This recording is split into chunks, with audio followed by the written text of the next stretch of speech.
kesempatan hari ini kami akan mempresentasikan terkait metabolisme karbohidrat, khususnya insulin dan glukagon dengan model smart box dengan bahan dasar kardus dan karton.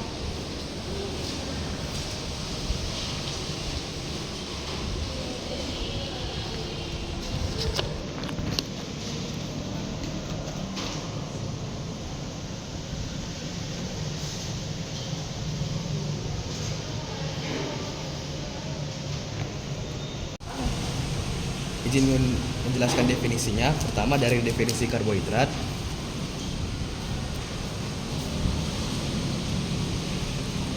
Nah, di sini karbohidrat itu adalah senyawa organik yang terdiri dari unsur karbon, hidrogen, dan oksigen. Karbohidrat ini berfungsi sebagai sumber energi utama bagi tubuh. Lalu, definisi hormon insulin. Insulin adalah hormon yang diproduksi oleh sel beta pankreas dan berperan penting dalam menurunkan kadar glukosa darah setelah makan atau fase postprandial. Insulin dilepaskan ketika kadar glukosa darah meningkat, seperti setelah makan. Selanjutnya, definisi dari hormon glukagon. Glukagon diproduksi oleh sel alfa pankreas dan berfungsi meningkatkan kadar glukosa darah, terutama saat puasa atau kondisi hipoglikemia, atau juga disebut sebagai fase post-absorptif. Glukagon dilepaskan ketika kadar glukosa darah rendah, seperti saat puasa atau olahraga intensif. Selanjutnya yaitu mekanisme insulin. Pada insulin yaitu meliputi jaringan adiposa. Yang pertama yaitu penyimpanan energi. Glukosa diubah menjadi trigliserida dan disimpan sebagai lemak. Selanjutnya yaitu menghambat lipolisis sehingga glukosa lebih banyak digunakan sebagai sumber energi. Organ selanjutnya yaitu hepar atau hati, menghambat produksi glukosa dari prekursor non-karbohidrat. Selanjutnya merangsang pembentukan glikogen, menghambat pemecahan glikogen menjadi glukosa. Pada organ selanjutnya yaitu pada otot. Insulin meningkatkan ekspresi gluta pada membran sel, memungkinkan glukosa masuk. Glukosa diubah menjadi glikogen sebagai cadangan energi.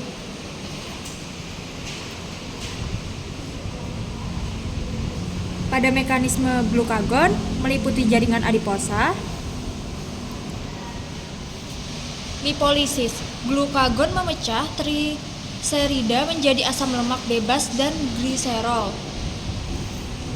Selanjutnya pada otot, degradasi protein. Glukagon memobilisasi protein menjadi asam amino untuk mendukung glikogenesis di hati. Selanjutnya yaitu yang terakhir ada hepar, gluconeogenesis. Glukagon merangsang produksi glukosa baru dari substrat seperti asam amino, laktat, dan gliserol. Oksidasi asam lemak, hati memanfaatkan asam lemak untuk menghasilkan energi. Glikoneolisis, glukagon memecah glikogen menjadi glukosa untuk dilepaskan ke darah. Baik teman-teman, izin masuk untuk mekanisme sendiri. Kemungkinan untuk garis besarnya ini berkaitan dengan homeostasis dan biogenesis.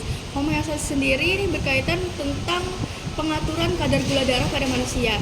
Jadi glukagon dan insulin sendiri itu bekerja secara antagonis ataupun berketerbalikan.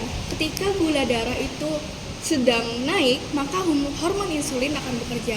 Namun ketika gula darah manusia itu sedang turun, maka hormon glukagon akan mengsekresikan hormonnya. Nah, sekresi itu sendiri itu berawal dari pankreas. Di sini pankreas yang bekerja sebagai sekresi hormon, terdapat yang namanya pulau Langerhans. Nah, di pulau Langerhans ini terdapat sel beta dan sel alfa. Sel alfa untuk menghasilkan glukagon dan sedangkan sel beta untuk menghasilkan insulin. Ketika rangsangan terjadi, khususnya ketika gula darah naik, maka insulin akan disekresikan. Kemudian muncul ke jaringan interstisial. Nah, pada hepar sendiri terjadi yang namanya glikogenesis. Yaitu pembentukan glikogen dari glukosa sehingga kadar glukosa pun turun. Begitu juga di otot terjadi penyimpanan glikogen hasil dari hepar sehingga glukosa dapat menurun karena disimpan di otot. Nah, sedangkan pada jaringan adiposa terjadi penghambatan lipolisis, yaitu supaya energi tidak terjadi kembali. Nah, kita berangkat pada glukagon yang mana disekresikan oleh sel alfa. Ketika terjadi penurunan, maka akan terjadi sebaliknya dari proses insulin, yaitu ketika di hepar, glikogen yang telah disimpan, maka akan terjadi glikogenolysis, yaitu penghancuran glikogen sehingga menjadi glukosa, sehingga glukosa dapat dikembalikan ke dalam darah. Di otot, begitupun di otot yang menyimpan glikogen, sehingga glikogen dapat menjadi glukosa kembali. Selanjutnya kita ke kesimpulan dari hubungan antara hormon insulin dan glukagon tadi dengan metabolisme karbohidrat. Jadi kalau saat kita sedang lapar, itu kadar glukosa akan rendah dan glukagon akan aktif untuk memobilisasi cadangan energi dan menyediakan glukosa untuk aktivitas seluler. Kemudian saat kita sedang kenyang, kadar glukosa otomatis akan menjadi tinggi. Nah, insulin akan aktif untuk menyimpan kelebihan glukosa sebagai energi cadangan atau glikogen dalam bentuk glikogen dan lemak.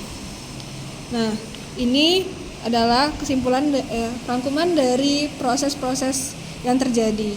Jadi pada saat glikogenesis itu insulin akan meningkat, terutama di hati dan otot, sehingga membantu penyimpanan glukosa. Sedangkan glukagon menghambat proses ini karena berfokus pada mobilisasi cadangan energi. Kemudian pada glikogenolysis, itu insulin akan menghambat proses ini karena tujuannya adalah menurunkan kadar glukosa darah. Sementara itu, glukagon justru meningkatkan glikogenolysis untuk menyediakan glukosa ketika kadar glukosa rendah. Kemudian pada gluconeogenesis, itu insulin akan menghambat proses ini karena tubuh tidak membutuhkan glukosa tambahan saat kadar glukosa darah cukup tinggi. Sebaliknya, glukagon meningkatkan proses ini untuk menjaga kadar glukosa tetap rendah, glukosa darah selama kondisi puasa. Pada glikolisis, insulin akan meningkat. Ini untuk mendukung kebutuhan energi sel. Sedangkan pada glukagon, dia menghambat proses ini karena lebih memprioritaskan cadangan energi. Dan pada lipolisis, insulin akan menghambat karena memprioritaskan penyimpanan energi dalam bentuk lemak. Sebaliknya, glukagon akan meningkat untuk menyediakan energi alternatif selama kondisi glukosa rendah. Dan terakhir, pada penyerapan glukosa, insulin akan meningkat terutama di jaringan otot dan adiposa melalui ekspresi GLUT4. Di glukagon itu dia tidak berpengaruh secara langsung pada proses penyerapan glukosa.